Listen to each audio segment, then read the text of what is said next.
Bismillahirrahmanirrahim. Assalamualaikum warahmatullahi wabarakatuh. Perkenalkan, nama saya Namira Alamri. Saya dari kelas AE1B. Video ini saya buat untuk memenuhi tugas yang pertama, yaitu di video ini saya akan menjawab pertanyaan-pertanyaan mengenai video pertama yang saya buat. Video makalah. Di sini ada pertanyaan dari Farhan Dano. Apa saja sistematika penulisan karya ilmiah?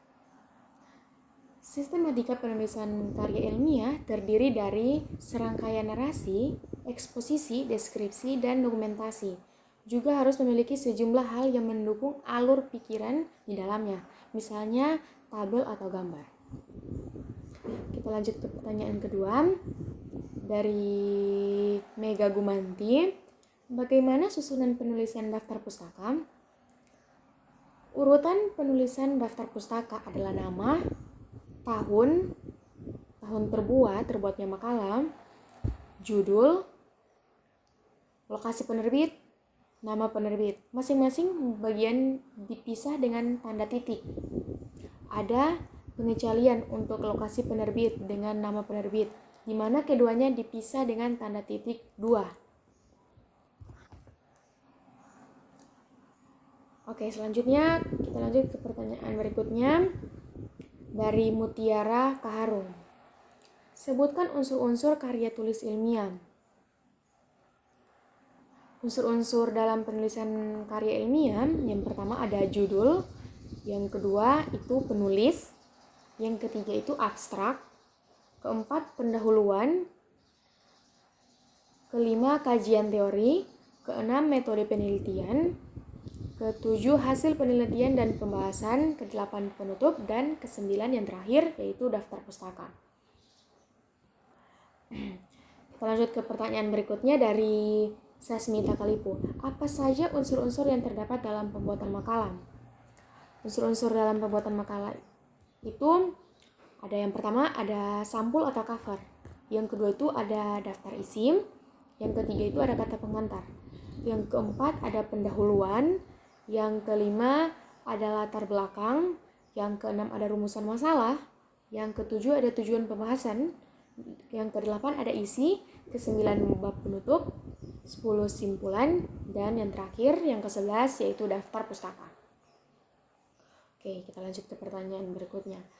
Dari Nadira Sanapati. Apa perbedaan skripsi, tesis, dan disertasi? Perbedaannya yang pertama yang dari jenjang, kalau skripsi itu hanya S1, kalau tesis itu untuk S2, dan disertasi S3 yang tertinggi.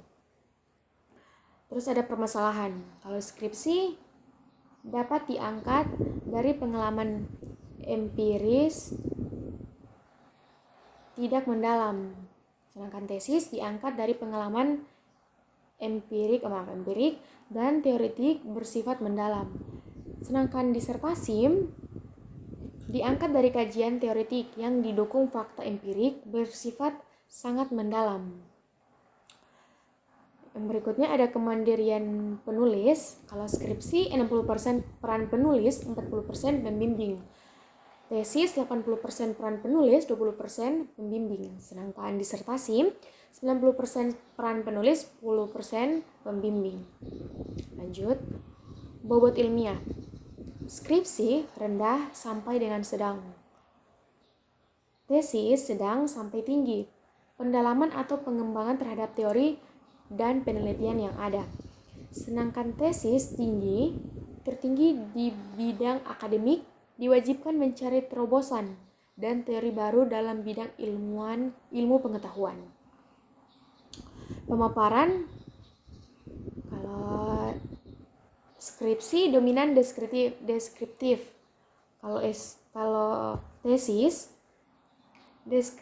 deskriptif dan analitis. Sedangkan disertasi dominan analitis. Berikutnya ada metode analisis. Skripsi itu rendah sampai dengan sedang, tesis sedang sampai tinggi, sedangkan disertasi tinggi.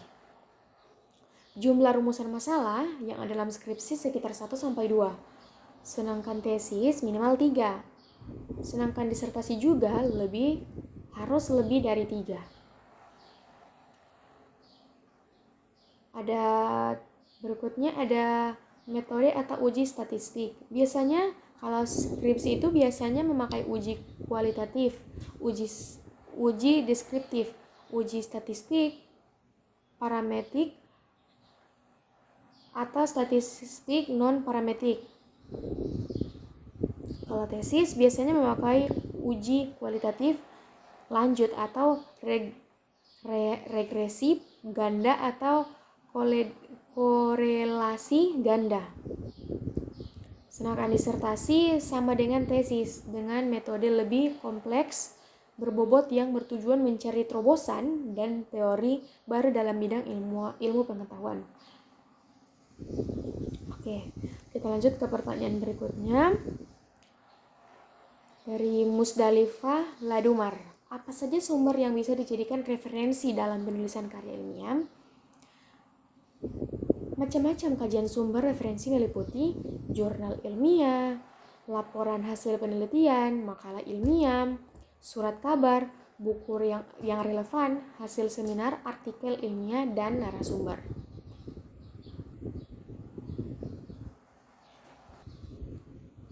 Oke, selanjutnya pertanyaan dari Arum Langkamane. Terdapat berapa jenis karya tulis ilmiah? Yang pertama ada makalah, yang kedua ada artikel, yang ketiga itu ada skripsi, keempat ada kertas kerja, yang kelima itu ada paper, yang keenam itu ada tesis, dan yang ketujuh ada disertasi. Oke, kita lanjut ke pertanyaan berikutnya dari Agung Sempito. Apa perbedaan struktur makalah dan skripsi? Penulisan laporan skripsi akan terdiri dari 3 bagian, yaitu bagian awal, badan laporan, dan badan penutup. Sementara makalah akan memiliki sistematika yang lebih sederhana seperti tidak adanya abstrak, metode penelitian, indeks, dan lain-lain. Oke, lanjut ke pertanyaan berikutnya. Pertanyaan dari Devi Susilo. Bagaimana cara membuat daftar isi secara otomatis? Langkah pertama itu buka dokumen di Microsoft Word. Yang kedua, klik di bagian yang kosong atau di bagian yang kamu inginkan untuk menjadi halaman daftar isi. Yang berikutnya, di menu pilih tab referensi. Lalu, klik tombol atau kotak daftar isi table of content. Terus, pilih salah satu metode daftar isi yang ada. Dan yang terakhir, judul dan subjudul yang kamu buat langsung hadir sebagai daftar isi, lengkap dengan nomor halaman secara otomatis. Oke, lanjut ke pertanyaan yang terakhir dari Fatmawati Lasimpala. Metode apa yang digunakan untuk menulis karya ilmiah? Metode penelitian pada karya tulis ilmiah yaitu metode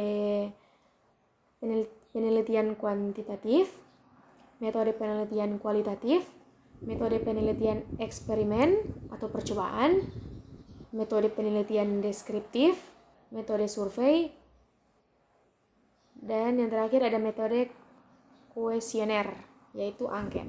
Oke. Baiklah, itulah jawaban-jawaban dari pertanyaan yang telah ditanyakan oleh sahabat-sahabat saya di kolom komentar video yang telah saya buat. Maaf apabila ada kesalahan, karena kesempurnaan hanya milik Allah Subhanahu wa taala. Assalamualaikum warahmatullahi wabarakatuh.